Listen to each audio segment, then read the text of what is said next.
Assalamualaikum warahmatullahi wabarakatuh. Perkenalkan, nama saya Nur Fajrul Ismi, NIM 2019-31080. Nah, jadi kali ini saya akan membahas tentang praktikum K-means. Apa sih K-means itu? Nah, jadi si K-means ini adalah pengklasteran algoritma untuk membagi N pengamatan menjadi K kelompok sedemikian hingga tiap pengamatannya itu termasuk ke dalam kelompok dengan rata-rata terdekat. Nah, hasil dari pembagian ini adalah pembagian pengamatan ke dalam sel-sel Voronoi. Pengklasteran K-means ini akan meminimalkan ragam dalam klaster. Nah, langsung saja kita ke praktikumnya. Yang pertama-tama itu kita butuh library. Jadi kita import library-nya dulu, yaitu di sini ada NumPy SNP itu sebagai array, ada pandas SPD sebagai data frame, dan ada matplotlib.pyplot.splt untuk grafik. Nah, kemudian kita run. Ini sebelumnya udah saya run untuk mempersingkat waktu. Kemudian, nah karena di sini datasetnya saya menggunakan Google Colab.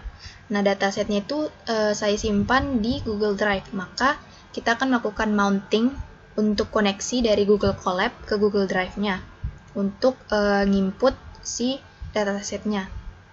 Jadi kita gunakan sintaks from google.colab import drive pakai metode drive.mount. Nah, ini ada konten /g drive, ini tempat nyimpan si datasetnya.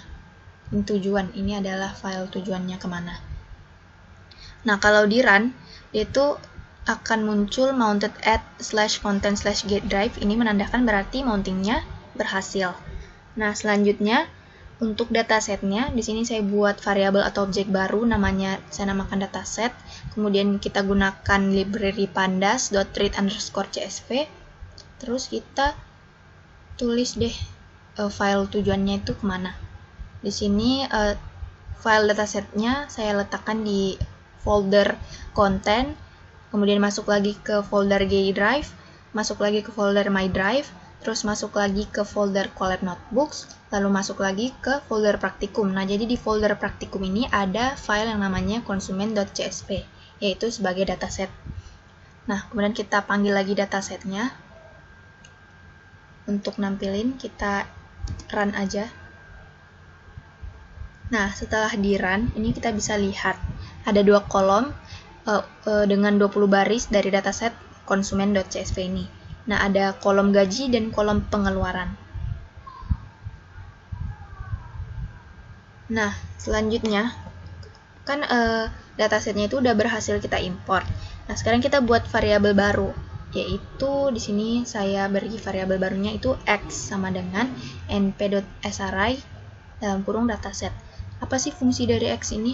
Nah, fungsi x ini itu kita gunakan sebagai penampung, objek penampung di mana tempat nilainya itu diproses.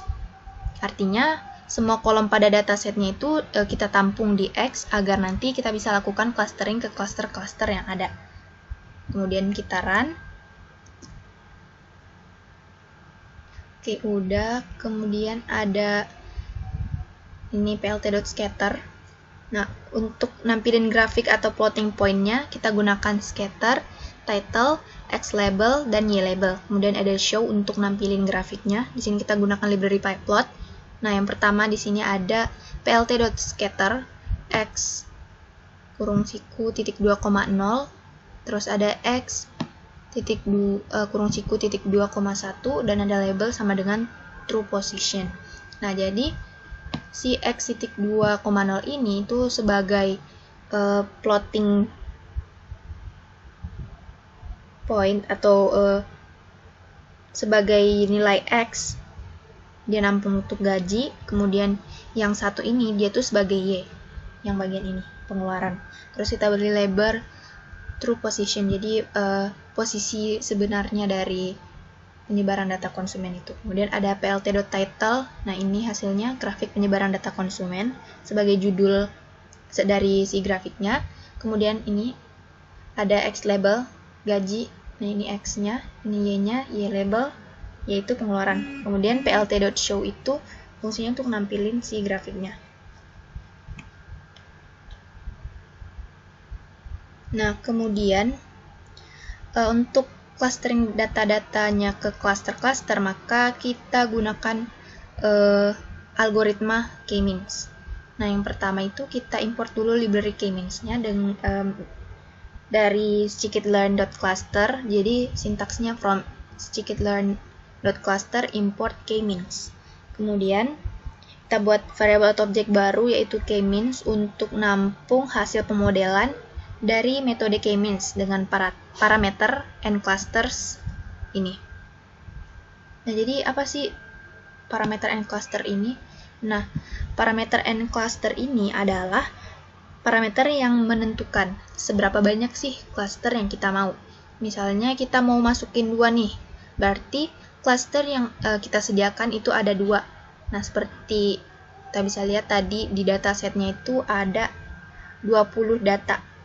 Nah, 20 data ini tuh nantinya kita akan bagi atau kita kelompokkan ke dalam 2 cluster. Kemudian di sini ada k-means.fitx, artinya dari k-means ini kita gunakan fit untuk training nilai x-nya. Nah, kita gunakan fit ini untuk training nilai x-nya.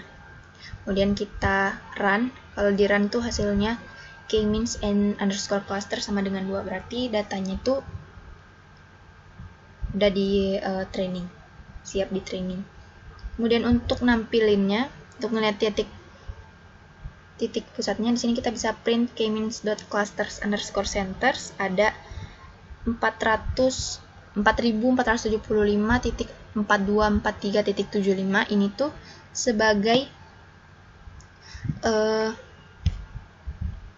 titik cluster yang pertama. Kemudian ada 7987.5 dan 8025 titik, ini merupakan titik cluster yang kedua. Kita run. Kemudian ada ini untuk ngelihat nih penyebaran data-datanya. Jadi kita gunakan pyplot lagi, yaitu scatter, ini x-nya, 0 adalah x, 1 adalah y. Terus k-means.labels ada cmap rainbow untuk warnain titik-titiknya. Kemudian ada plt.title untuk sebagai judul dari grafiknya atau nama dari grafiknya, yaitu grafik penyebaran data konsumen. Ini kalau di run.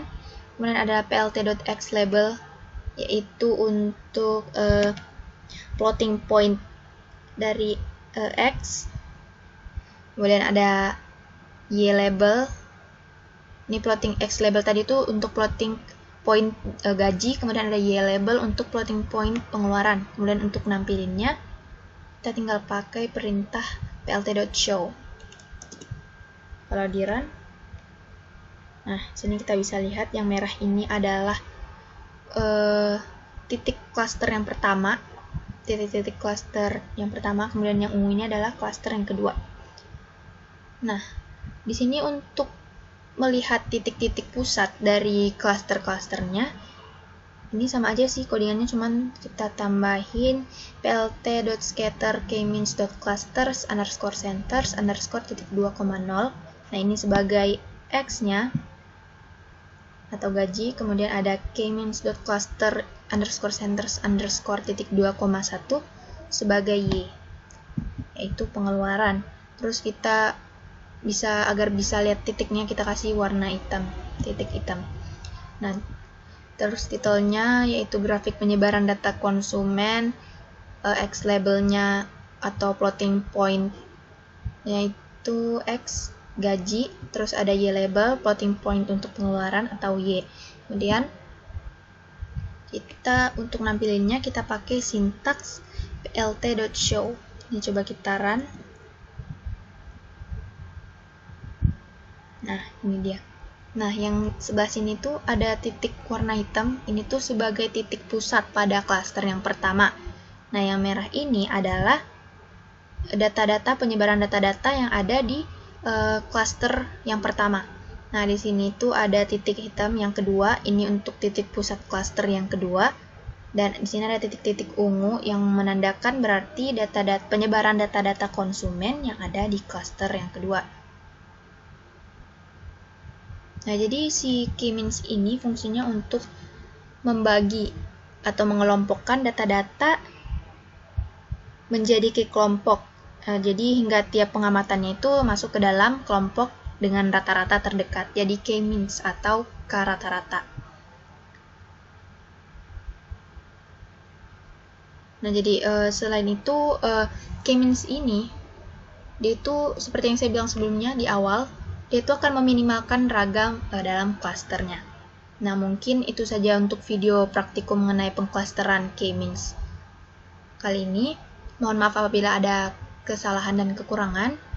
Terima kasih telah menonton video ini dan harap nunggu video selanjutnya. Terima kasih telah menonton. Wassalamualaikum warahmatullahi wabarakatuh.